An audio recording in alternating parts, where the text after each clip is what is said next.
Fala pessoal, sejam muito bem-vindos a mais um Expresso Isbel. Seja muito bem-vindo, Pastor Vanderlei. Muito obrigado, Lucas. Tudo bem? Tudo ótimo. Hoje o tema vai ser quente de novo, né? É de novo, né? Quem não está assistindo nossos expressos está perdendo muita coisa, porque nós só estamos Uma baita mandando análise de fogo novo. aqui, né? Pois é. Nesse expresso. Hoje nós estamos com o Murilo e com o Adriano, essa dupla dinâmica. Murilo, então, hoje é aniversário seu, pois é. né? Eu fiquei sabendo agora há pouco. Parabéns, 36 Murilo. anos aí. Aí, Parabéns ó, aí por Bem essa... vividos. bem parabéns pro bem Murilo vividos. aí no chat. Maior parte deles na graça, né? Graças a Com Deus. certeza. Que legal. Isso aí. Então, se quiser parabenizar aí o Murilo, mandar uma mensagem de saudação, sempre tem colaborado muito aqui com o seminário. Eu, inclusive, pensando Deixa nisso... o Pix dele, né, Vanderlei? Deixa o Pix do Murilo, você vai fazer um Nós dois agrado. aqui estamos quase fixos já. Eu vou fazer igual aquele personagem que tinha na escolinha. Eu estava passando e lembrei-me de você. Então, eu quero dar um presentinho aqui para o Murilo. Obrigado. Olha aí, ó. Aí, Chocolate, Você que está com a maravilha. esposa grávida, que gosta de comer doce. Essa metade né? aqui eu já perdi, né? com certeza, né? Obrigado, viu? Deus te abençoe, viu? Agradeço. Imagina, obrigado. Tá, João. E hoje nós vamos falar, gente, aquele assunto que roubou a cena essa semana aí nas redes sociais, né? Que é aquela foto do Donald Trump, meio que personalizado, assim, como se fosse Jesus, né? Ele fala que não é Jesus, né? Ele tirou a foto do ar.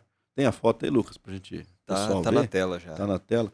Ele fala que a foto não é... que a imagem, né? Na verdade, não é uma foto, é uma imagem gerada por IA. Ele disse que era da Cruz Vermelha, Adriano? É médico. Médico da Cruz Vermelha, né? Uhum. De qualquer forma, ela transmite... essa imagem me lembra bastante aquelas imagens adventistas, testemunho de Jeová, né? Não tem aquela Coisa meio celestial, aquela pegada, né? assim, né? E ele explica que ele se apresenta como um curador, né, para as pessoas, né? Um médico para as pessoas. Deu muita polêmica, obviamente que até os apoiadores do Trump rechaçaram essa imagem, né? Alguns chegaram até a dizer que era blasfêmia e estão discutindo isso aí.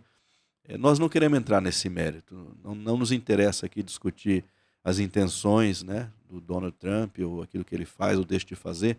A gente sempre tenta olhar aqui no Expresso algo que subjaz, né, algo que está por baixo da camada ali daquelas coisas que acontecem.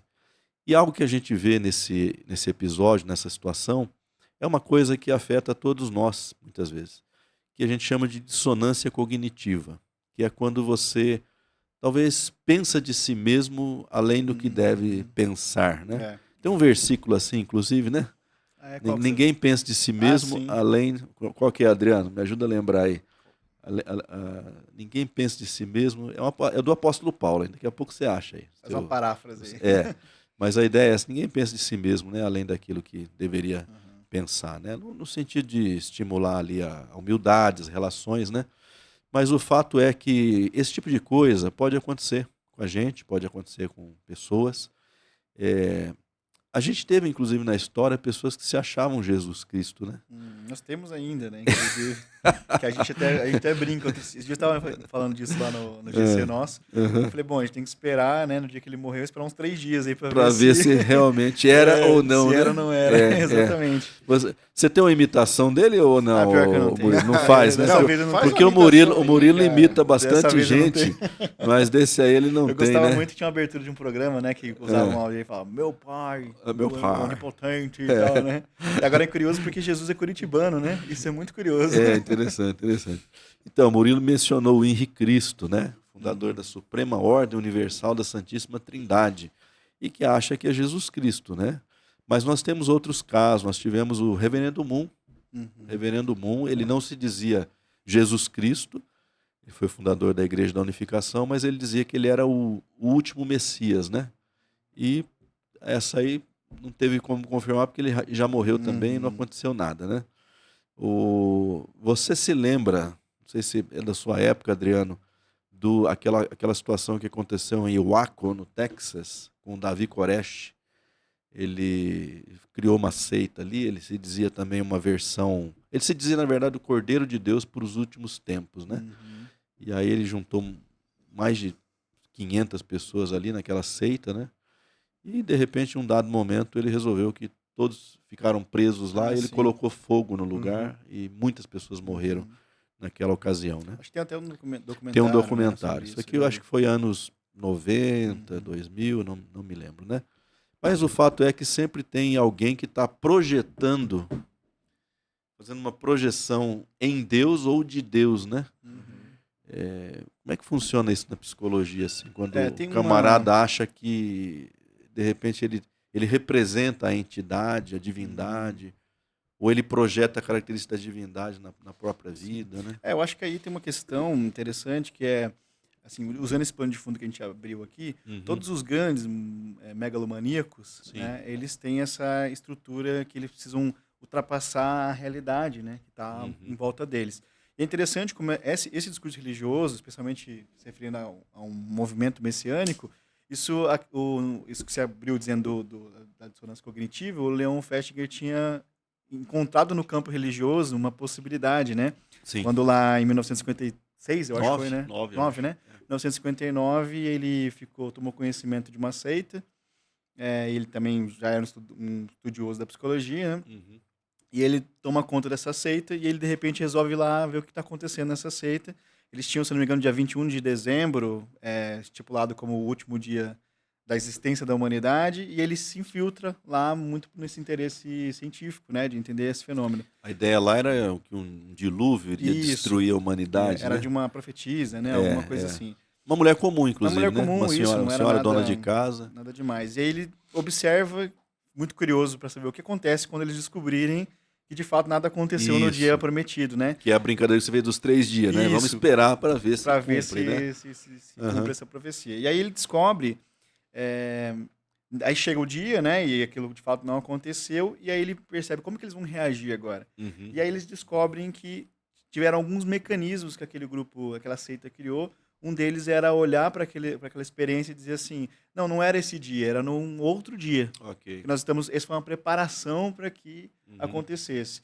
E aí, quando chega essa segunda data, realmente não acontece, e aí eles percebem, eles dizem que não aconteceu porque essa movimentação deles foi suficiente para iluminar o mundo. Okay. Então, eles eliminaram ali a possibilidade do mundo acabar por causa dessa experiência. A gente ajudou o mundo a não acabar. Como se eles tivessem modificado, né, a estrutura da história por conta disso. Então, ali ele percebe que existe um viés, né, natural daqueles que creem de suplantar a história verdadeira ou os fatos verdadeiros com aquilo que você acredita, né? E aí ele dá um nome de dissonância cognitiva, ou seja, aquilo que acontece com aquilo que eu projeto tem uma distância, né? E lembrando que a dissonância é um termo da música, né? Para quando a harmonia não bate, né? Então, eu gosto de fazer sempre essa ideia, né? Pensando assim, é como se os dois tons estivessem batendo na cabeça de uma pessoa e aquilo cria uma desarmonia, né? Esse é um mecanismo que ele descreveu ali, mas que já é conhecido há muito tempo, né? Gente que às vezes olha para uma realidade e acaba não eu lembro de um tio meu, né? Agora que eu lembrei disso, ele fumava muito, sempre fumou muito. E quando ele já estava doente, assim, no final da vida dele, o pessoal comentava, né? Aí, tio, você não sabe que isso faz mal e tal, não sei o quê. E ele dizia assim, não posso parar de fumar. Se eu parar de fumar, eu vou engordar. Olha só. Né? Então ele tinha criado esse fato na cabeça dele para expressar, na verdade, um desejo de não parar com aquilo, né? Então ele tem que reinterpretar a realidade, criando narrativas que sustentem sua posição. Exato, é perfeito. Esse é o fenômeno que o Leon Festinger eu fiz um descreve. post sobre isso aí em 2022, mas não vou citar aqui, né? Se alguém quiser, entra lá no Facebook, procura lá.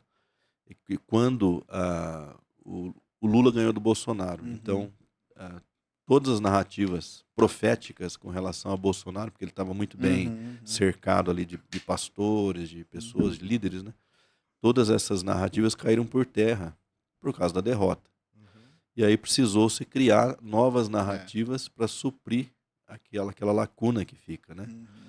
Porque esse caso do Leon Festinger explica muito bem. Eu acho que a gente tem um caso também típico,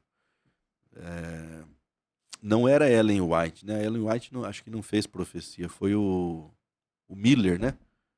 Foi o Miller que sucedeu ela, né? No movimento do sétimo dia, né? Do Adventismo. E a volta de Jesus foi profetizada várias vezes, né? Várias vezes, começando, sei lá, em 1800 e pouco. Não veio, então vai ser em tal dia. Não veio, vai ser em tal dia.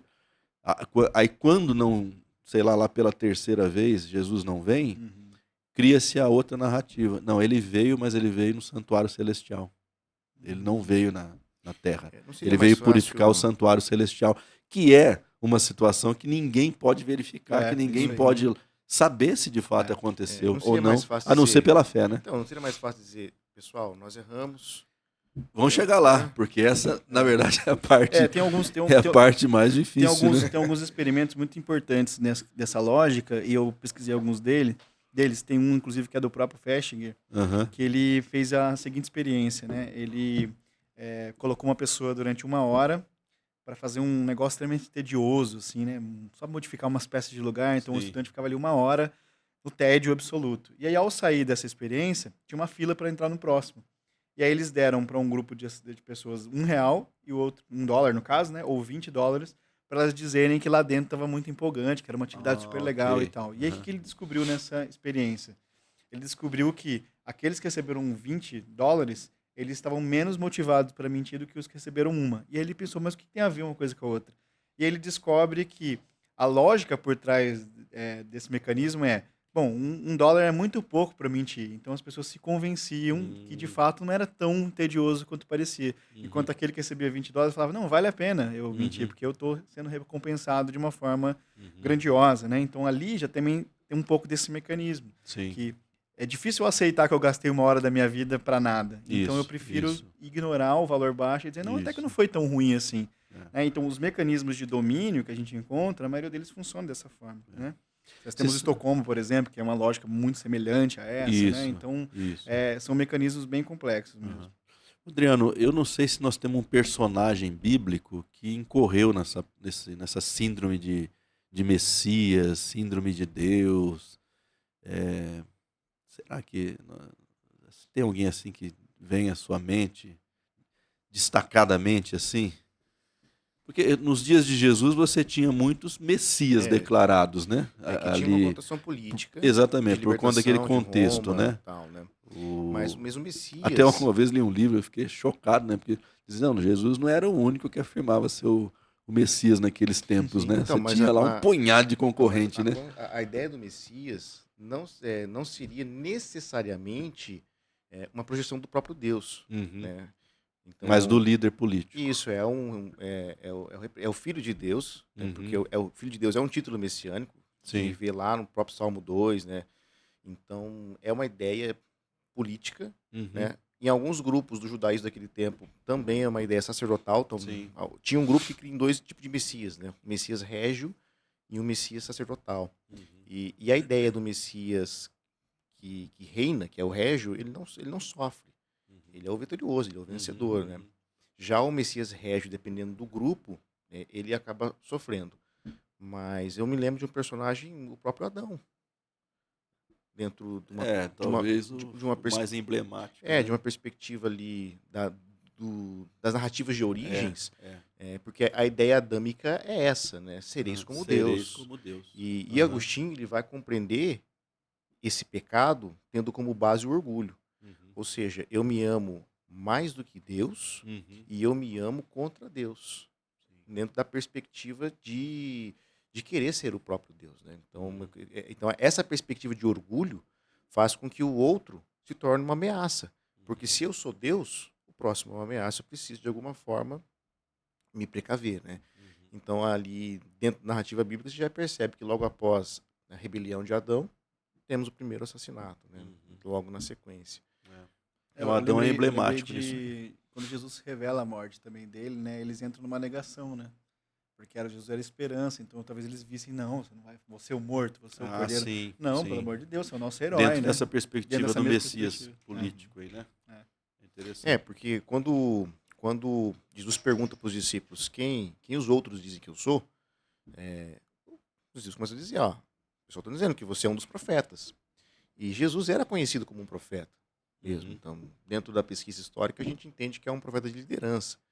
Mas aí Jesus pega e reverte a pergunta. Ele diz, e vocês?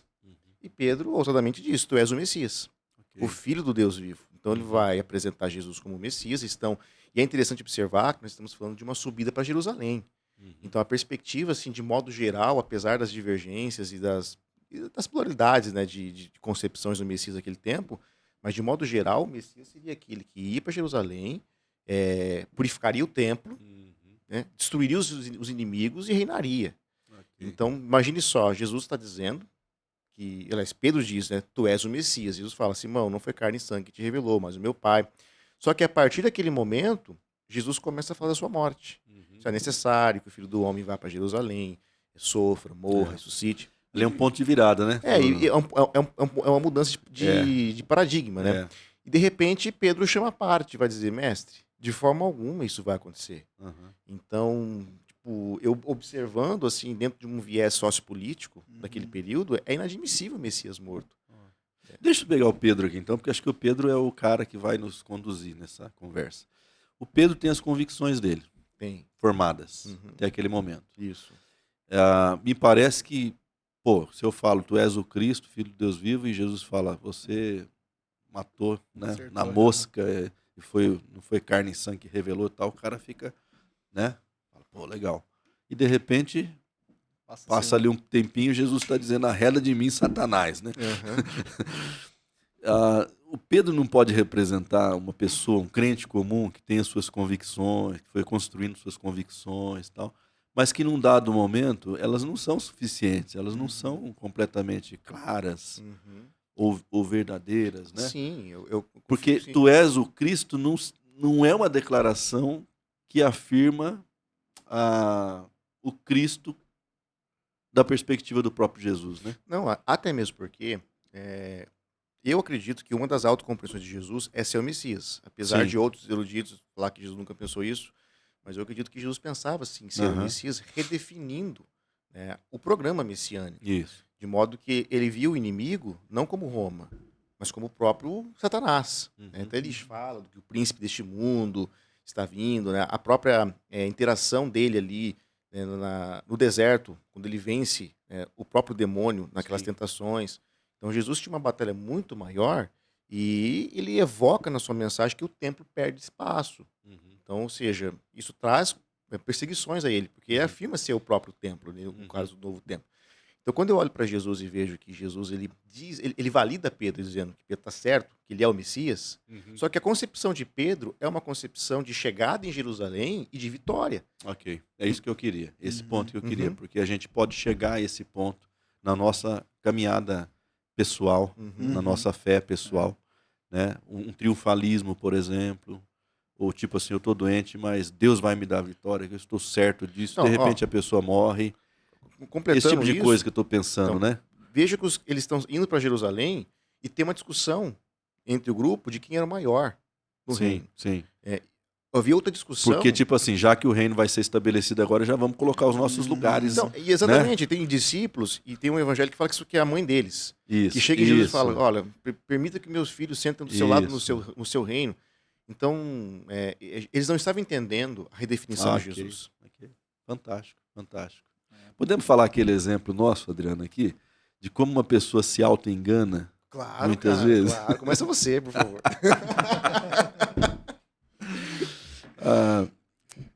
É porque a gente vai contar isso porque é muito comum, né, acontecer de eu ter convicções, essas convicções não serem validadas pelo outro ou pela palavra, né? E a gente paga o pato por causa daquelas convicções. A gente sofre por causa disso, né? A gente sofre, né? Então eu e o Adriano, a gente conversou esses dias, foi de lá que até surgiu essa ideia de fazer esse podcast, sobre casos amorosos, né? Então, assim, eu tinha, bem no início da minha vida na igreja, eu já me interessei por uma moça, né? E a gente começou a fazer amizade, tudo aquele passo a passo, né? Seguindo o script, né?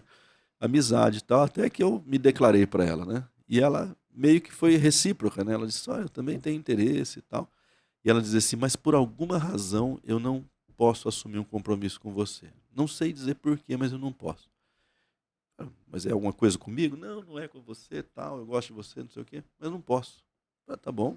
Então a gente vai orando, né? Segue orando, né? E era muito engraçado, porque às vezes você estava orando assim, tocava o telefone, era a moça. Então, confirmação divina, ao viés de confirmação, né? Não, só pode ser, né? Só pode ser. Ou você estava assim num momento meio desanimado, puxa, acho que não vai dar certo. e de repente alguém aparecia e falava para você, nossa, mas a fulana falou tão bem de você. E você, de novo, né?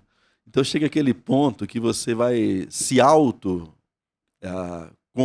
convencendo de que de fato vai ser daquela forma, né? E você tem o aval de Deus, então Deus te fala através dos sinais, Deus fala através dos sonhos, né? Cheguei a sonhar, né? Estava com ela e pessoas vêm e falam tal, mas um dado momento, como aquilo não andava mais, né? Não passava daquele ponto, eu disse, não, eu acho que não é pra gente mesmo e vamos mudar a nossa cabeça, né? Tirar o foco disso, beleza. E depois de uns 6 meses, ela morreu.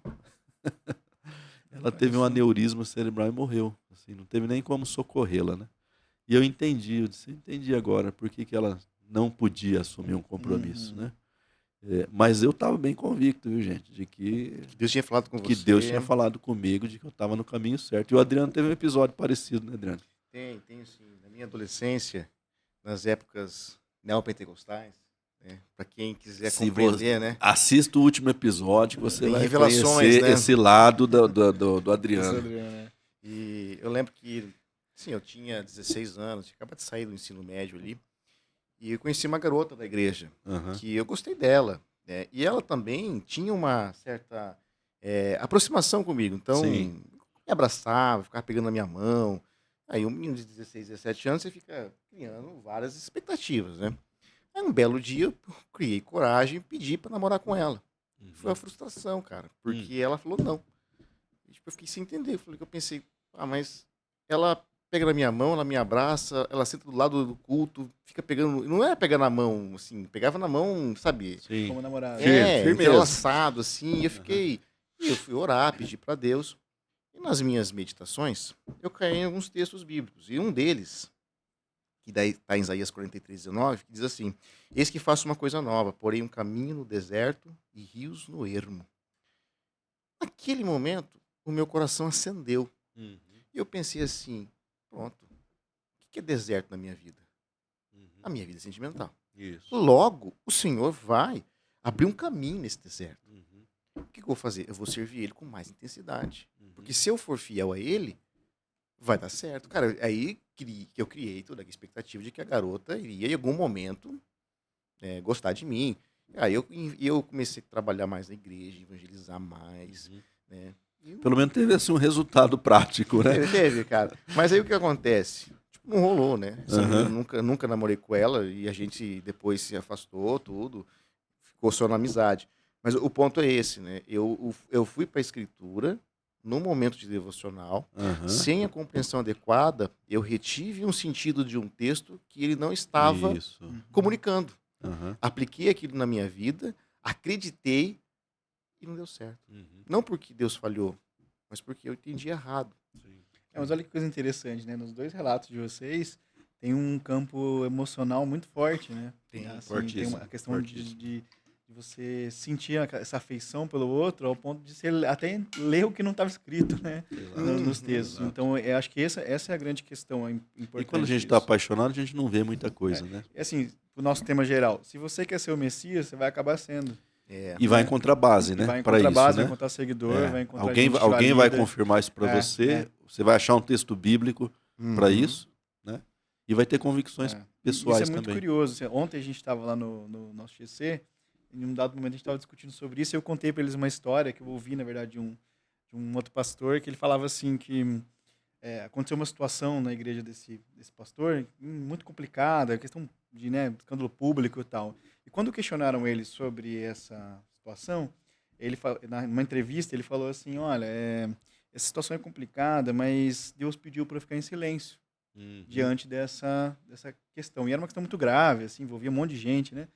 E aí uma outra pessoa, lendo essa entrevista, falou assim, olha, estranho esse negócio de Deus te pedir um silêncio no meio de uma situação em que você precisa se pronunciar. Né? Então, será que...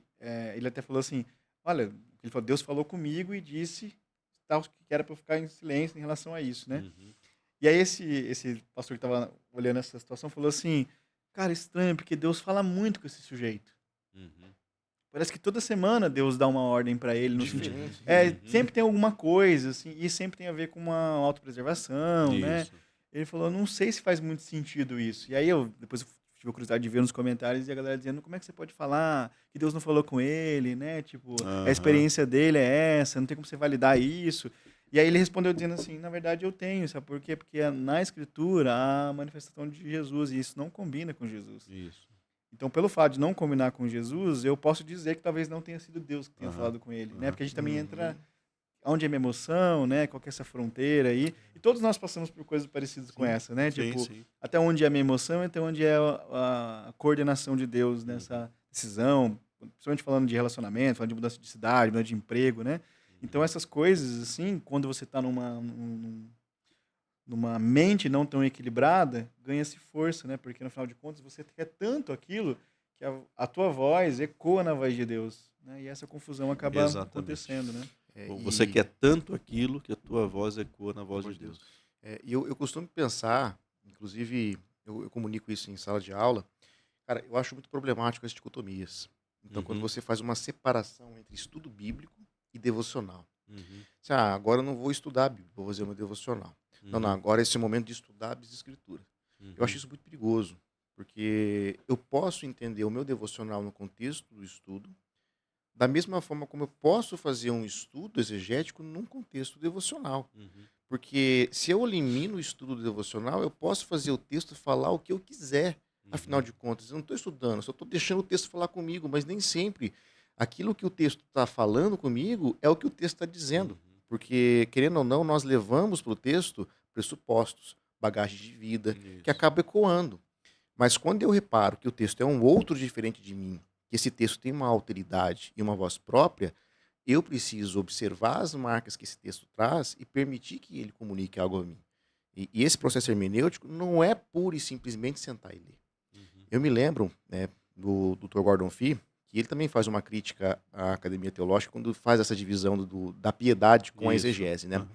E eu me lembro que em um dos livros dele, a filha dele prefaciando o livro, né, chama Senhor Jesus segundo o apóstolo Paulo, que é um livro publicou acho que uns 2, 3 anos atrás.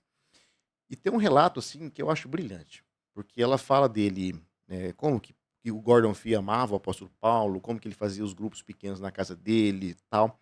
Mas chega um momento que ela fala que vai buscar o pai lá na faculdade. Parei meu carro, ela disse, vi o gabinete dele aceso e subi. Quando eu entrei, a mesa estava vazia.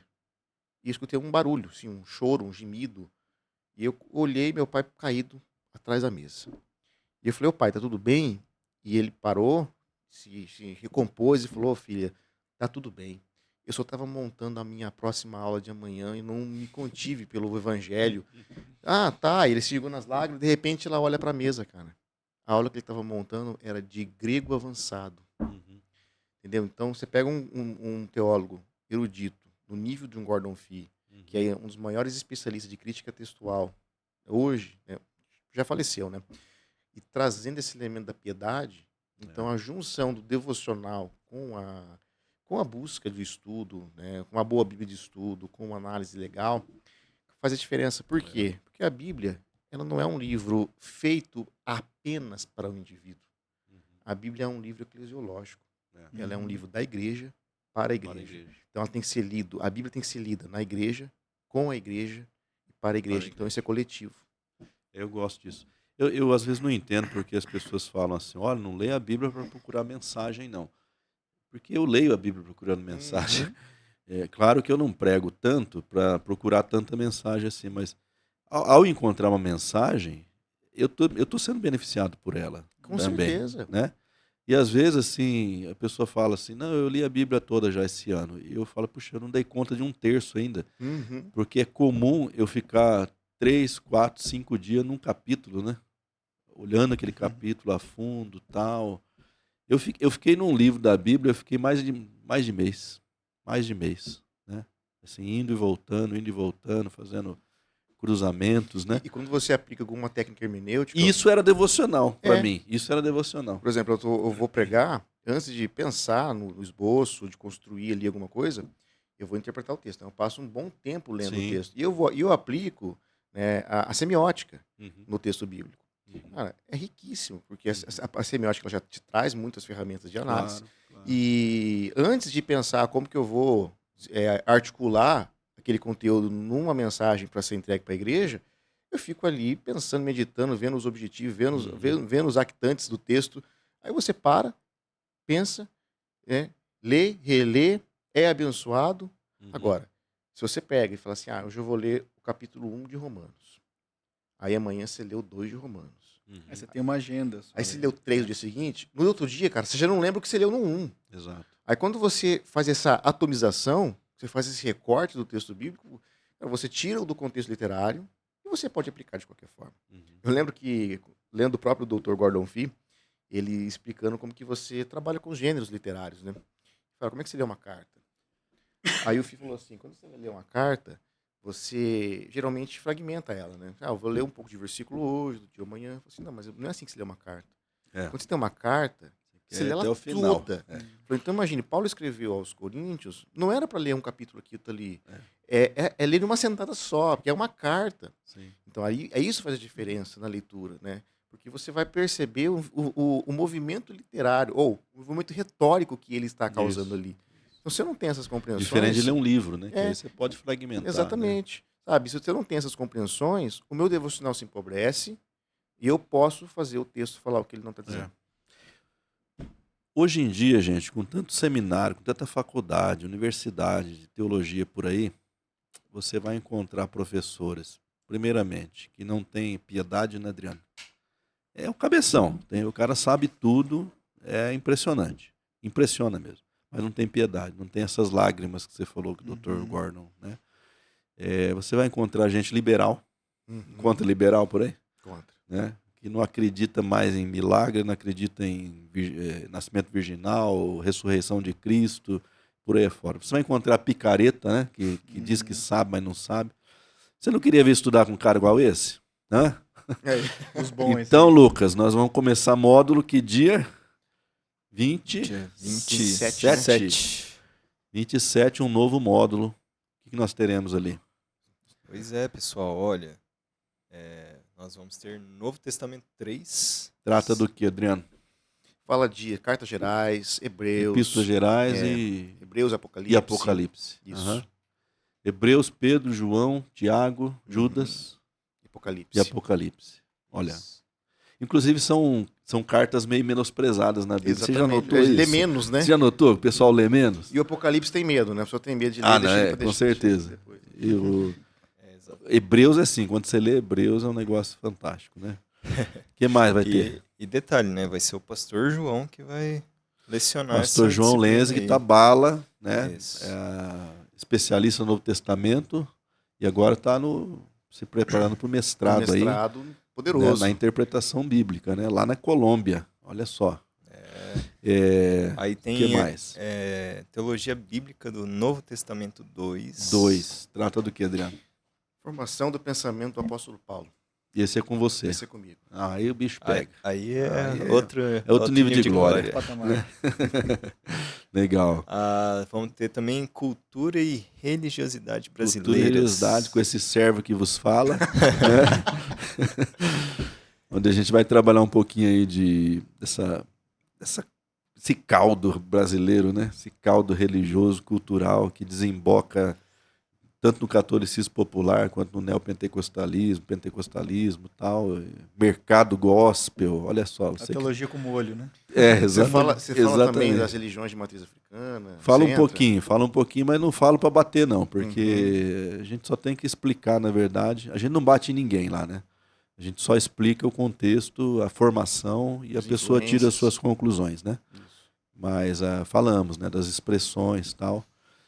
Talvez o único ponto que a gente bate um pouco é mais no final da disciplina, quando a gente pega esse mercado religioso, né?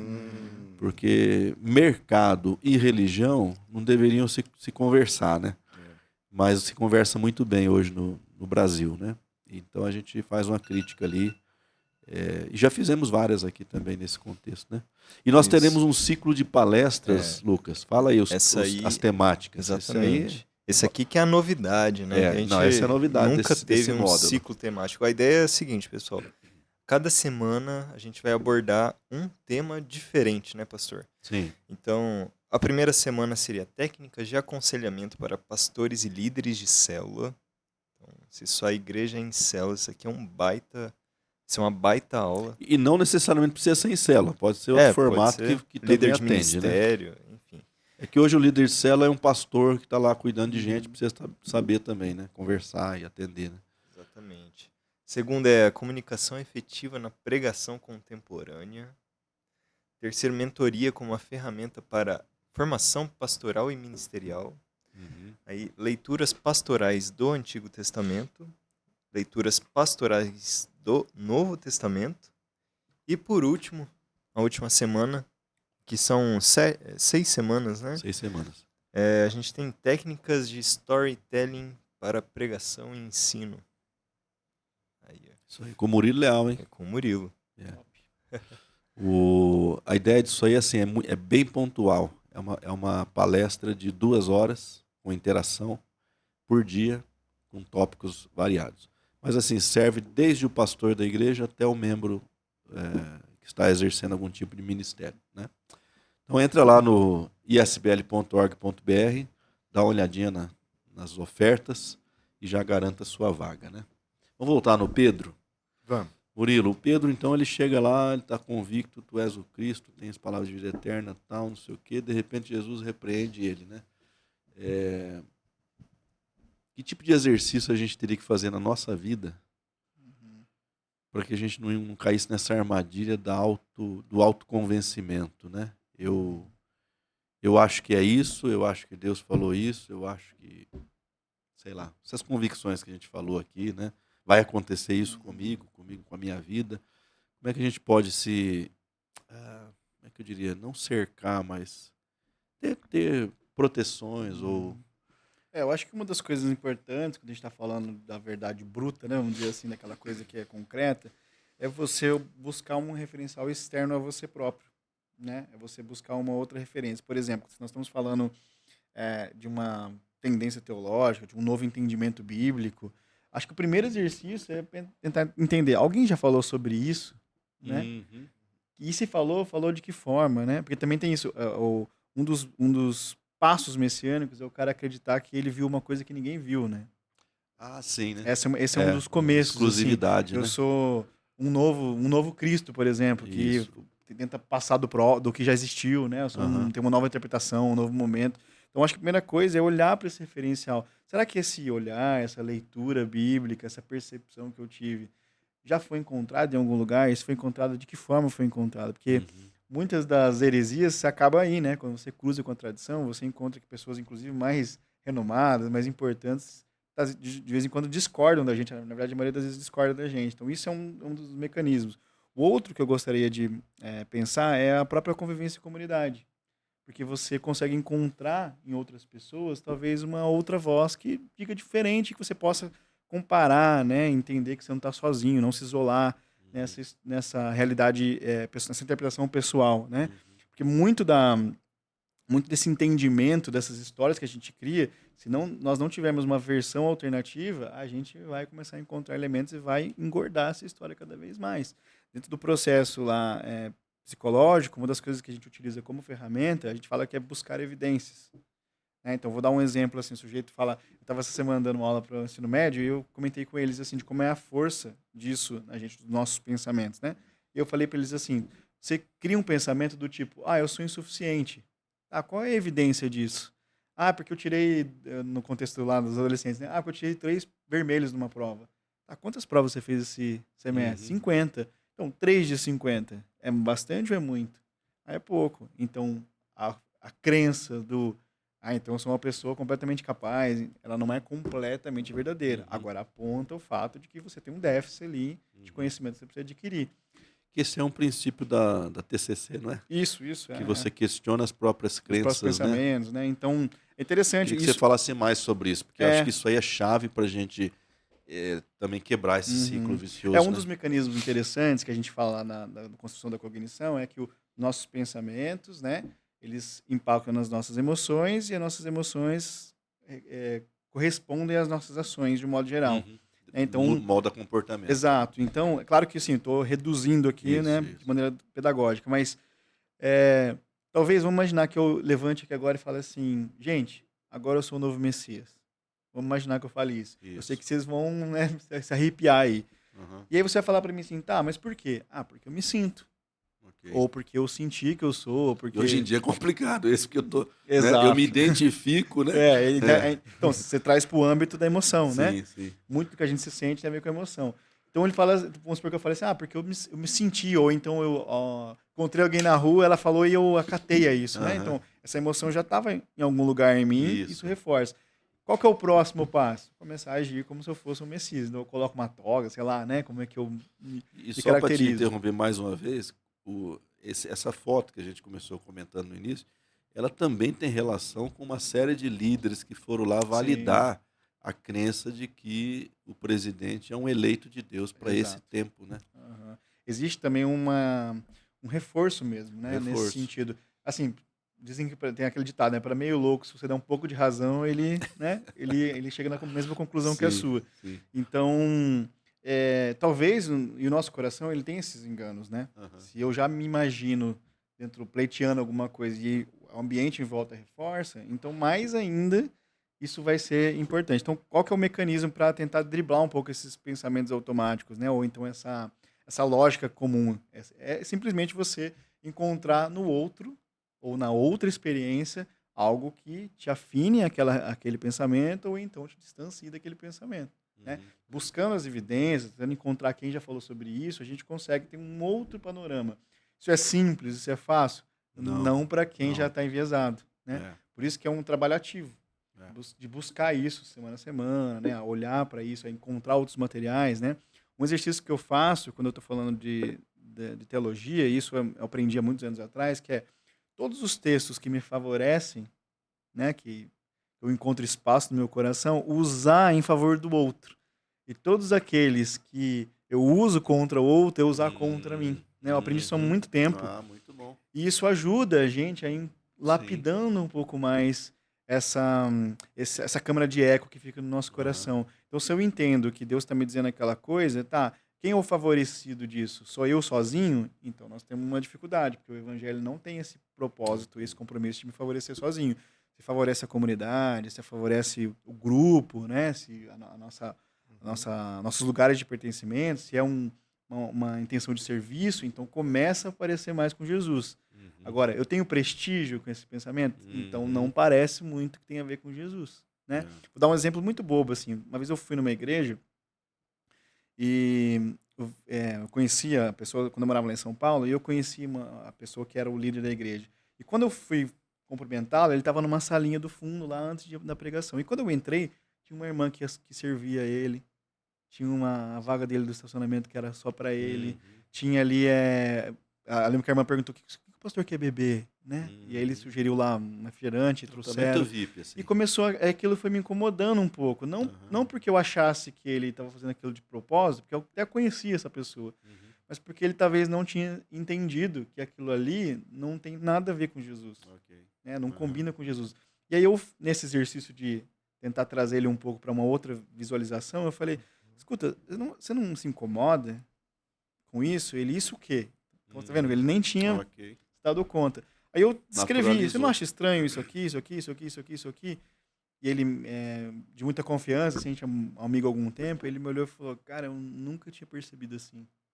Eu nunca tinha olhado para isso dessa forma. Então, no caso dele, positivo. E aí ele falou assim, interessante isso, eu acho que a gente precisa pensar sobre isso.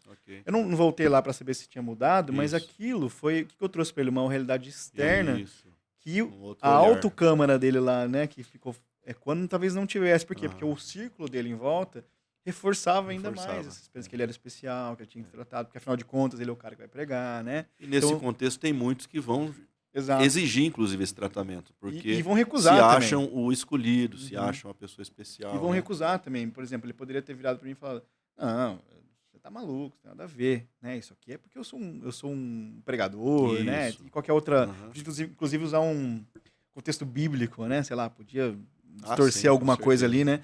Então isso foi uma das coisas que eu percebi que quando a gente tem essa abertura para entender para além daquilo que é a nossa razão, além daquilo que é os nossos pensamentos, né? Essas crenças fortes que a gente tem, as autocrenças, né? Como a gente chama, essas autocrenças, quando a gente tem espaço para fazer isso, aí você tem espaço para aprender. Então, se eu vou lá na aula do Adriano uma convicção muito forte, eu vou lá para dizer que ele tá falando bobagem. E o Adriano já recebeu gente assim, né, Adriano? Já teve episódios assim, de você começar uma aula, a pessoa já chegou sabendo mais que você, né? Já. Não que saber mais seja alguma coisa, viu, gente? Mas assim, quando eu me proponho a ir numa aula, eu pressuponho que eu estou indo lá para aprender, né? Então, mas já teve caso assim, né? Já teve caso. Eu tenho uma estratégia para poder equilibrar as Pedaço coisas. de pau, assim, atrás da mesa. Não. Expulsar, né? Expulsar demônio. Sai né? em nome de Jesus. Não, a minha ideia é que geralmente quando... O primeiro ano eu acho que vem mais, assim, né? Isso. E são pessoas que acabam sacralizando a sua interpretação ou a leitura da sua comunidade, Isso. entendendo que a interpretação é a palavra. Uhum. Né? Não reconhece que a interpretação ela parte da palavra. Né? Isso. Então, quando a pessoa vem e ela acaba ali querendo tumultuar um pouco, o que eu faço? Principalmente nas matérias do Novo Testamento, quando eu vou analisar um texto, mostrar para eles, eu já jogo de primeiro momento o texto grego. Okay. Na televisão. Olha só. Então, por exemplo, vamos falar do apóstolo Paulo. Então, Paulo diz em tal lugar aqui e jogo. Falei, e aí, pessoal, o que vocês acham? O que vocês estão entendendo? Nada, né? Nesse momento, quebra. Desespero. Aí nós começamos, em seguida, aí eu trago o texto em português, analiso algumas coisas gramaticais que foram importantes, questões sintáticas. Nessa hora, o aluno, ele ouve isso e ele percebe que a gente não está de brincadeira ali.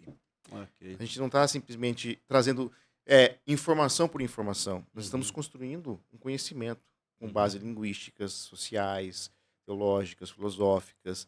Então, ele sabe que ele tem que tomar cuidado com o que ele vai falar, porque a ideia ali não é de competição. A ideia ali é dialógica, né? Sim. Fantástico, sim. Você já começa operando em línguas, assim. Eu lembro quando eu estudei lá na teologia, teve uma situação muito parecida. Tinha um professor nosso lá, e como isso é importante, a gente abriu um espaço para aprender mesmo. Que ele... são aqueles grandes temas, né, da igreja. Ele falou assim, meus irmãos, o que vocês acham sobre tatuagem? Que naquele período era um negócio assim, muito difícil, né? E aí começaram a debater, e uns a favor, quando tinha uns tatuados, né, a gente chamava lá as irmãzinhas do coque, a gente brincava assim, e um debate gigantesco, né? E o professor deixou a gente, cada um dar a sua opinião, dentro da sua crença pessoal, né? Doutrina da igreja, assim, dentro da doutrina da igreja, dentro da doutrina da sua própria igreja, né, e tal. E ele era, assim, um cara que claramente era um intelectual, assim, sabe? Aquela pessoa que se admirava e tal. E aí, quando gerou aquele monte de confusão, aquele monte de debate, ele falou, então vamos pro texto, né? Vamos ver o que o texto diz. E aí ele tava de manga comprida, ele tirou, ele era inteiro tatuado aqui, assim, né? O professor lá do curso. E aquilo foi um choque para muita gente. Era primeronista, né? Então, aquele choque, tipo, nossa, como é que alguém que conhece tanto a palavra, alguém que, né, respira a palavra, comete um crime desse, né? De ser tatuado. E aí eu lembro que, mais para aquelas irmãzinhas que eram mais, né? Que era difícil entender isso, elas entraram numa dissonância mesmo, assim. Como é possível alguém poder transgredir e ao mesmo tempo ser um cara inteligentíssimo, né? Uma autoridade em ensinar a Bíblia. E ainda ia mostrar o texto, E ainda ia mostrar. E aí ele mostrou ali rapidinho, né? Também sem arrogância, sem nada. Ele só mostrou o texto, assim, o texto não diz muito isso e tal, né? Os que elas tinham utilizado para não defender isso, né? E aí aquilo foi importante para mim, sabe? Que eu olhei e falei, não é possível a gente vir de uma pessoa que não tem as características que eu esperava, né? De alguém, aprender com essa pessoa e até conhecer mais do que a gente. E eu lembro que foi um choque muito importante, assim, e ele fez isso de uma maneira muito piedosa, sem show, sem nada. Ele só queria demonstrar que a gente veio já preparado não para aprender, mas para depositar aquele monte de conhecimento que a gente tinha, né?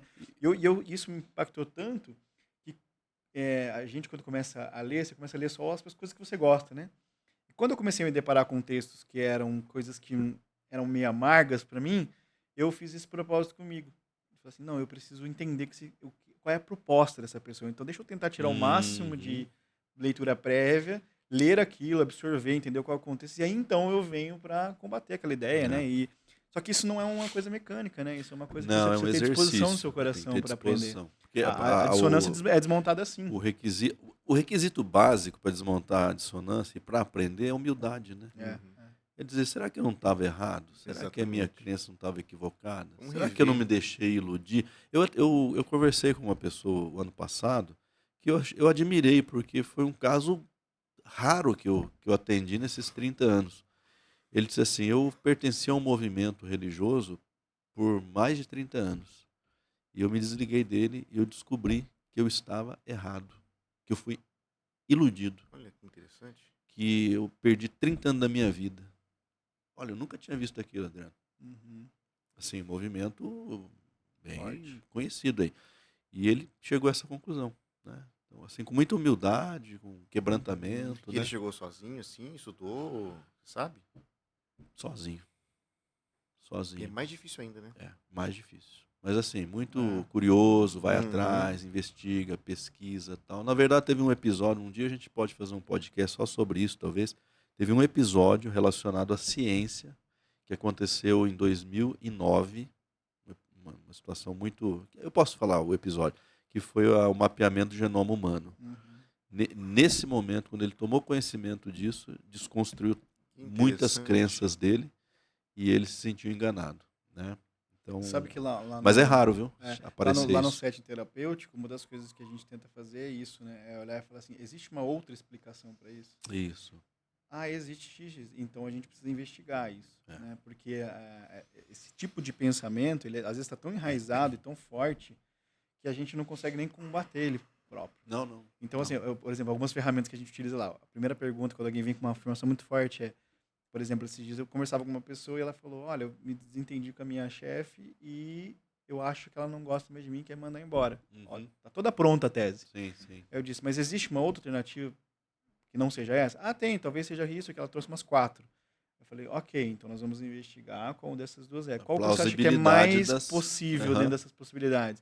Eu acho que... Aí nós fizemos até uma brincadeira assim, de 0 a 10, alternativa 1, qual que é mais... Essa é 7, essa é 4. E aí eu falei, tá vendo a força que isso vai sendo construído? Porque o seu comportamento inteiro tá construído em cima de um pensamento que às vezes ele é só um pensamento. Ele não é, de fato, o que aconteceu, né? E aí a gente usa muito isso no setting lá. Uma outra ferramenta que a gente utiliza é, se você fosse uma amiga sua, o que você diria para você? Né? Então você tira ele de fora como observador, e aí geralmente eles chegam em outras conclusões. Não, eu diria que isso vai acontecer assim. Então por que você não pensou sobre isso? Né? Então tem algumas ferramentinhas aí que a gente pode utilizar. Legal. Até para quando a gente chega numa conclusão teológica dessas mais agudas, né? Existe uma outra explicação para isso, né? O que eu estou evitando olhar aqui também? Quando acontece isso, geralmente eu já chego e pergunto. Por exemplo, tem um pastor muito querido que uma vez ele passou, cumprimentou todo mundo e pulou. E aquilo, cara, eu pensei, sabe? Embora, fiquei pensando, falei, cara, eu fiz alguma coisa. Com raiva de mim. O que eu faço? Quando eu chego nessas conclusões, nessas elaborações mentais, né? Autocrença, né? Essas autocrenças, como que eu quebro isso? Eu chego na pessoa e pergunto. Isso. Então eu cheguei nele um dia, mandei uma mensagem no WhatsApp. O pior que pode acontecer é o motivo real aparecer, né? O pior né? é você estar certo. O pior eu falei assim, ele passou, me cumprimentou, né? Criou uma crença na minha cabeça. Falei, não, eu preciso confrontar isso. Sim. Falei, pastor, tudo bem? O senhor tá bravo comigo? Aconteceu alguma coisa? Aquele dia o senhor passou e não comentou? Ele respondeu embaixo, filho, não crie fantasmas. Tá tudo bem entre nós. Falou desse jeito. Ele falou, tá tudo bem entre nós. Eu só estou com alguns problemas. Estou desatento. Me desculpe. Ou seja, a fala dele destruiu todos os meus fantasmas. Sim. Agora, se eu não tivesse falado com ele, eu poderia chegar no Murilo e falar, cara, fulano ali tá com raiva de mim, cara, acredita? Olha que coisa. Já ganha um novo vetor, nós chamamos de pensamento catastrófico, esse tipo de pensamento. Né? Que nos casos patológicos pode ser muito ruim, né? Tem gente que tem pilar inteiro em cima de um pensamento que ele não tem nenhuma evidência. Aí chega na mania de perseguição, chega em tudo isso, né? Queria que você olhasse os berianos, o que os berianos fizeram quando eles ouviram, né, a palavra. Eu acho que isso aí é uma questão importante pra gente. Eles conferiram. Mas eu lembro do Peter Berger. Peter Berger diz assim que quando você junta o individualismo, que é uma coisa que nós estamos experimentando nos últimos 150 anos ou mais, né? E a experiência religiosa carismática, quando você junta essas duas coisas, é uma bomba. É uma mistura explosiva. Porque a experiência religiosa carismática, ela muitas vezes pode tirar você um pouco da realidade. Né? Ela adentra não é que tira da realidade, mas ela adentra um campo que a gente não tem muito domínio, né? E sendo individualista, eu posso encontrar naquele campo e naquela experiência muitas coisas que eu gostaria de encontrar. E é curioso quando o Berger faz essa análise, porque ele está pegando aí 150, 180 anos, é justamente quando a gente tem a maior proliferação de seitas no contexto ocidental, que derivaram do catolicismo ou que derivaram do protestantismo, né? Dos dois lados, né? Então, um individualismo, eu interpreto, eu leio, eu sei, e de repente vem um fenômeno carismático junto, associado. Eu tive uma visão, o anjo me apareceu, eu falei em línguas, eu tive um sonho, um arrebatamento e tal. Junto a essas duas coisas, a gente vai ter a criação de algum fenômeno, muitas vezes distorcido, né? Tem um líder religioso que eu gosto bastante de acompanhar ele, e ele é até meio irônico, que ele faz, chega até a ser engraçado, né? Que ele fala assim, né? Um recortezinho que ele tem de um vídeo, ele fala assim: olha, fulano, alguém critica lá alguma questão, né, da doutrina dele, ele fala assim: fulano, é o seguinte, vou fazer o seguinte então, eu vou abandonar 2000 anos de tradição, eu vou abandonar todos os escritos que aconteceram, eu vou abandonar as palavras do próprio Jesus Cristo para ficar com você. Com você.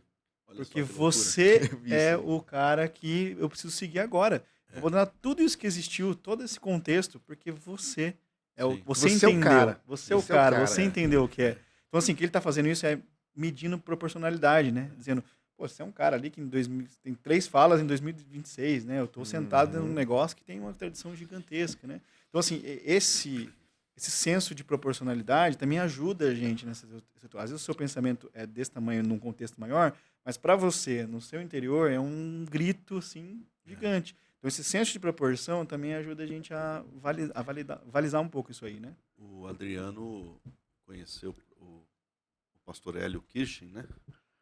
Que foi nosso professor aqui também no período. E o Hélio sempre dizia uma coisa muito interessante. Ele diz assim, se algo é novo, suspeite. Né? Porque essa coisa assim, olha, Deus me revelou um negócio aqui, não é assim, tá? Não era assim, é assado. Tal, você fala, como é que você sabe? Não, só sei. Não, ele com Deus, né? Ele com Deus, tem uma linha direta. Mas a ideia que o Hélio está querendo dizer assim, nossa, dá um senso de incompetência para Deus, né? Tipo assim, Jesus veio, tal, sua igreja se formou, passou 1000, passou 1500, passou 2000 anos, agora que chega a informação, o cara que realmente entendeu o negócio, o cara que trouxe a informação fidedigna, trouxe a novidade. Então ele diz assim, se é novo, suspeita. Porque não tem nada para ser novo no cristianismo. O cristianismo já é um movimento, né? Uma religião estabelecida, instituída, já muito bem assentada, né? A verdade está aí, está na palavra. Dá tempo de fazer uma provocação ainda? Mas claro que dá. Eu fico pensando assim, né? Essa sua fala é muito importante, muito importante. Eu fico pensando assim, imagine, porque assim, a perspectiva, aí eu quero perguntar para o nosso professor de Paulo aqui, né? A perspectiva de Paulo, ela era nova em algum momento. Pelo menos essa é a compreensão que se existe, né? Paulo inventou a roda, vamos dizer assim. Se você vai estudar, você vê que não é bem assim, mas enfim, né? Na nova perspectiva não era, né? Esse é o senso, né? Esse é o senso comum. Talvez alguém poderia dizer isso. Ah, Paulo, então agora você, que é o cara, né? Como que a gente poderia argumentar alguém acho que chegou até a dizer lá, quando ele prega no Areópago. Sim, vai ter pregador de novidades, né? Inclusive, quando ele, lá na carta aos Gálatas, né? Eles questionam a autoridade de Paulo nesse sentido. Esse menino aí começou ontem, né? Nem andou com Jesus e tal. Sim. Como que nós poderíamos responder a alguém que dissesse isso? Não, o apóstolo Paulo então veio e trouxe um novo olhar para o judaísmo, né? Para mim, o ponto, o Adriano vai responder isso, mas para mim o ponto é o fechamento canônico. Você entendeu? É quando a igreja se consolida, a palavra se consolida. Para mim, não tem novidade mais. Né? Podia existir novidade dali para trás, né? E Jesus é uma novidade, em certo sentido. Né? Ressurreição é uma novidade. Vinda do Espírito Santo é uma novidade. Mas fechou naquele bloco ali que a gente entende do primeiro século, segundo e ponto final, né? Mas fica o mestre aí com a palavra. Concordo. E quando a gente estuda o apóstolo Paulo, a gente percebe que existe também uma história que envolve a vida dele. Ele era um fariseu zeloso, conhecia profundamente a tradição de Israel, conhecia o judaísmo do seu tempo, os movimentos. Então, quando ele é encontrado por Cristo em Damasco, na chamada Cristofania de Damasco, ele não simplesmente pega e fala assim, pessoal, olha, vamos pegar isso aqui e jogar fora, porque está tudo errado. Não, ele vai redefinir aquilo à luz do Messias. Então, a ação do Espírito na vida dele é tal que ele percebe que o Deus de Israel cumpriu suas promessas no crucificado, e a partir de agora, aquilo que os profetas estavam anunciando é a realidade que ele prega. Então não há um rompimento com o judaísmo, pelo contrário, há uma forma de reinterpretar os principais pontos daquele período agora em torno de Jesus do Messias. Só que essa reinterpretação, de alguma forma, distancia também, porque gera perseguição, gera perseguição, gera desconforto, mas Paulo transitava em herança judaica o tempo todo nas suas cartas. Né? Que legal, que legal. E o Paulo também levou tempo a fazer isso, né? Considerando que tem ali uma reflexão profunda por Sim, por eu gosto tempo, de né? brincar com lá na aula. Gastou sua vida nisso. Sim, Não, mas digo antes até dele aparecer e falar, Sim. opa, tô trazendo aqui uma novidade, né? Então, se a gente pegar ali em Gálatas, ó, ali quando ele entra em Damasco, ele fica 3 anos. Isso. Fica 3 anos em Damasco, ele já é um pensador de alto nível. Isso. Né?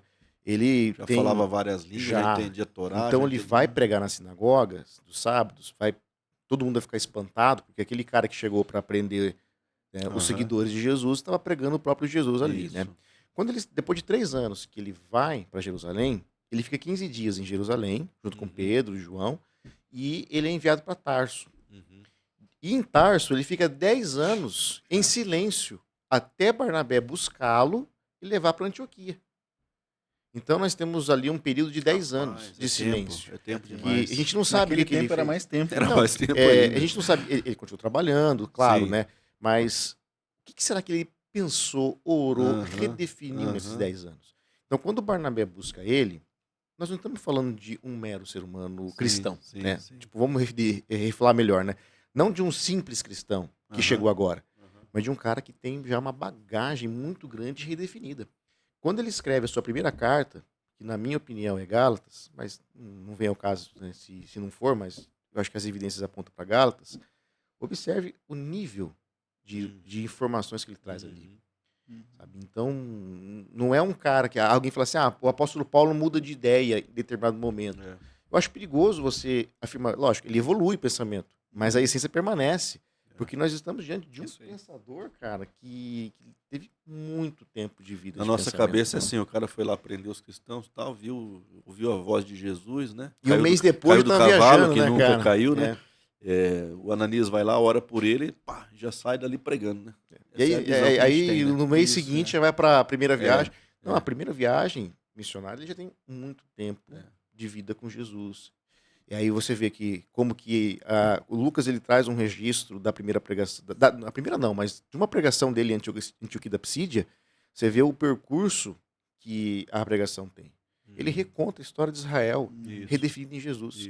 Então ele está dizendo para os judeus, a história de Israel tem um clímax, e o clímax é Jesus de Nazaré. Então podemos ficar seguros que Paulo não inventou o Messias. Né? Não. Esse é o ponto que eu Não, queria porque tem gente que acusa o Paulo de inventar o cristianismo. Né? Não, e tem detalhe, cara, quando na pesquisa histórica do Novo Testamento, existe um grupo que entende que os evangelhos, eles partem no seu momento de formação da igreja primitiva.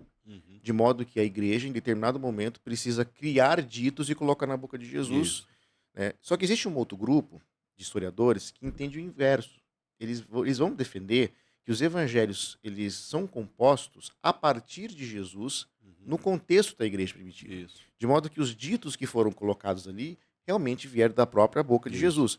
E aí a crítica é essa. Por que cristãos do 2º século têm competência teológica para fazer análises bíblicas e colocar dizeres na boca de Jesus, e por que o próprio Jesus não tinha competência teológica para fazer essas articulações, sendo que, no seu tempo, os líderes religiosos ou os messias que surgiam faziam essas conexões com a herança bíblica.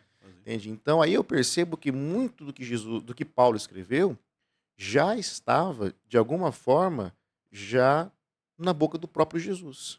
Sabe? Que causou impacto nos 12, nos outros. E foi passado, foi redefinido, né, pelo próprio Paulo, Pedro, João, na medida que o evangelho foi sendo anunciado. Dentro dos contextos que eles estavam. Dentro do contexto. Acabou nosso tempo, acabou já. Mas aí você falou dos bereanos. Os bereanos fizeram o quê? Ouviram a palavra. Eles examinaram as escrituras. Quem que pregou para os bereanos lá? Paulo. Autoridade e tal, né? Uhum. Cara já assim de fama constituída. Mas dizer. Vamos pegar um contexto aqui, que antes de chegar em Bereia, ele estava em Tessalônica. Então ele prega em Tessalônica. Alguns judeus, eles ficam incomodados, porque há um alvoroço na cidade, e a fala que surge no contexto de Tessalônica é essa. Estes que têm transtornado o mundo chegaram aqui, os quais Jasão hospedou.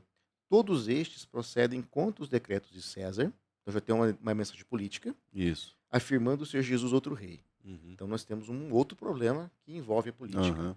Aí a multidão ficam agitadas, ouvindo isso, e Paulo vai, em seguida, para Bereia, juntamente com Silas. Chegando ali, ele vai à sinagoga dos judeus, ele expõe as escrituras ali. E engraçado que Lucas vai dizer que os de Bereia são mais nobres do que os de Tessalônica, né? Porque eles vão receber a palavra que Paulo está pregando, e se eu pegar o contexto e perceber que a acusação é que ele está afirmando que Jesus é outro rei, então nós estamos dentro de uma mensagem messiânica. E aí o detalhe interessante aqui, que o Messias, geralmente, quando ele morre, ele deixa de ser o Messias. Porque o Messias morto é inadmissível. Então, no movimento de Messias, morreu o Messias. Ou os discípulos dele se espalham, ou eles elegem um outro para substituir o lugar daquele que morreu. No caso de Jesus, a igreja poderia substituir o seu irmão. No caso, Tiago. Mas não. Permanece a nomenclatura, o título, a Jesus. Por quê? Porque eles acreditavam, nós acreditamos também, que Jesus ressuscitou dos mortos. Então, se eu tenho essa messianidade sendo proclamada por Paulo, Messias aqui como título de rei, então isso gera problemas tanto políticos quanto sociais, onde ele estava pregando. Não é à toa que lá em Tessalônica eles falam do alvoroço que isso era causado, ao mesmo tempo em que ele chegava em outras cidades dizendo que Jesus é o rei de toda a criação, e os bereanos, ao ouvirem isso, eles começam a examinar as escrituras para ver se aquilo que Paulo e o seu grupo estava falando de fato era assim. Então, conectando o contexto próximo aqui, em que há uma fala messiânica apresentando Jesus como rei, isso tem toda a conotação lá, a conexão com os textos proféticos de Isaías, etc.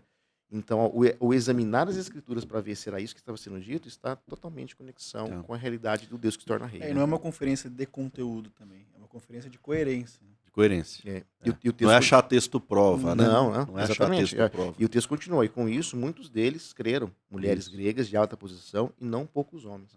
Mas logo que os judeus de Tessalônica souberam que a palavra de Deus era anunciada por Paulo também em Bereia, foram lá incitar e perturbar o povo. Então, por mais que há uma redefinição dos principais elementos do judaísmo na mensagem de Paulo, de alguma forma isso já me gera uma ruptura entre eles e Paulo passa a ser perseguido por pregar Jesus como rei, né?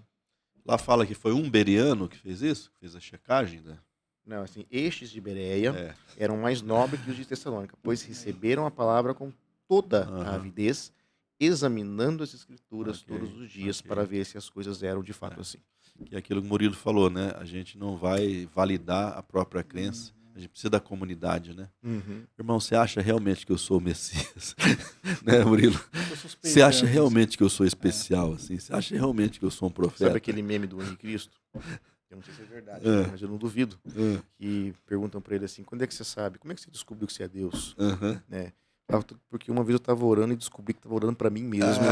Então, ele mesmo validou ele mesmo. Eu acho que isso a gente deveria fazer para tudo, né? Até assim, você acha que eu sou um pastor mesmo? Né?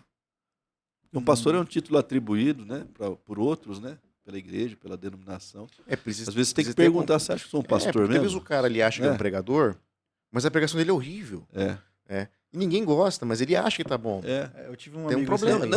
Eu lembro de uma irmã, há 30 anos atrás, ela me falou que Deus falou para ela que ela era missionária. Eu sou missionária e tal. Quando eu tratava ela de outra forma, não, eu sou missionária. Né? Até hoje ela nunca foi para missões. Né? Então, essa autovalidação, mas eu não via missionária nela, outros não viam missionária nela. É engraçado que no contexto da igreja local, os próprios membros enxergam a sua vocação. caminhando com você. Exatamente. Eles respeitam você. Exatamente. Você não precisa ficar forçando, dizendo, ó, eu sou isso, tá, gente? Não, as É. pessoas, elas percebem. Eu tenho um amigo que ele é um pastor e tal, ele estava numa igreja, ele muito triste com o contexto lá e tal, e ele pensando em desistir, voltar, né? Ele conversou comigo. Aí eu virei pra ele e falei, fulano, deixa eu fazer uma pergunta muito séria pra você, a gente num café assim, né? Falei, como é que você sabe que você é um pastor? Daí ele falou assim, Deus falou comigo mesmo. Falei, como é que foi que Deus falou com você? Ele falou, sim, foi trazendo não contexto, sim, assado. Falei, então não dá pra desistir. Né? Falei, não dá pra desistir. Falei pra ele, porque se Deus falou pra você, e eu creio que você sabe que Deus tá falando com você, então não tem nada que eu possa te fazer pra te validar ficar ou pra te validar ir embora. Né? Então acho que essa é uma pergunta que a gente precisa fazer. Deus realmente tá nesse negócio, né? As pessoas validam, olham pra mim como essa pessoa, né? E ainda que não olhem, tem evidências disso também, né? Porque, por exemplo, alguém podia dizer que Jesus pirou na maionese, né? Ah, não, ele está se achando o Deus, mas não foi o próprio Cristo que se achou o Deus. Né? Ele foi subido ao trono, né? Então isso também é uma das coisas importantes a gente pensar. A comunidade reconhecer ele como Messias. Eu gosto muito da experiência do Nicodemos, principalmente lá no The Chosen, porque ali ele entra numa crise, porque ele identifica o Messias, mas ele não consegue largar tudo e ir. Sim. Porque eu acho que ele entra nesse circuito.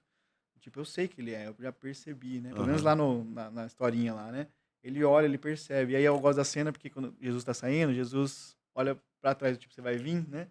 E ele se esconde e fala, não vai dar para mim, né?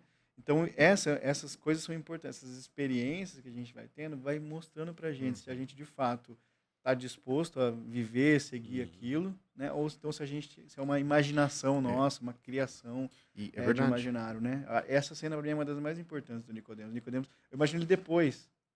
Olha, não está no texto, mas eu imagino ele depois falando, ele era mesmo. E agora? E agora, o que eu faço com esse negócio? Eu não fui. E tem um detalhe. Muitos reconheceram depois que ele era o filho de Deus. Alguns soldados, né? Tem um detalhe. Lá na série ele deixa um tanto de dinheiro. Tu lembra? Ele deixa um tanto de dinheiro ali para o mistério de Jesus, a missão de Jesus, né? Mas essa questão da validação de Jesus como Messias pela comunidade, para mim é um ponto muito interessante, porque como eu disse agora há pouco, Jesus, a ideia do Messias não é substituída por Tiago e nem abandonada porque Jesus morreu. Pelo contrário, Jesus continua sendo visto como Messias porque ele é vindicado por meio da ressurreição. A ressurreição é a vindicação de Jesus. Ele estava certo. Né? Então, ele é o Messias. E agora é o Messias redefinido, não mais naquela perspectiva política de uma vitória contra Roma, mas na perspectiva de que a cruz se torna um instrumento, ou melhor, a cruz é a vitória de Deus sobre o maior inimigo que escraviza a humanidade, que é o próprio Satanás. Né? A coroa é a cruz, né? E a morte. A coroa é a cruz. Que legal. Então, gente, pensa nisso. Uma dica que eu deixo: suspeite das suas crenças muito profundas quando elas não estão sendo validadas pelos pares, pela comunidade, quando há dissonância, né? Pergunte-se a si mesmo, será que eu não estou num auto-engano aqui? Né? A gente tem que ter crença profunda, mas quando ela é validada, né, é muito melhor, né? A gente tem um eco, né? E agora, quando você tem uma crença muito profunda e não tem eco nas outras pessoas, então a gente precisa questionar. Uma frase do Machado de Assis, né? Deus nos livre de uma ideia fixa, né? Deus nos livre de uma ideia fixa. Porque uma ideia fixa, ela pode ofuscar a verdade, né, na sua vida. Tá bom? Um abraço, até lá. Até a próxima. É isso aí, pessoal. Lembrando de deixar o like aqui nesse vídeo e compartilhar também com seus amigos esse assunto tão importante. E clique aqui nos links da descrição para saber mais sobre os nossos cursos aí do segundo módulo. Fechado, pessoal? Até semana que vem.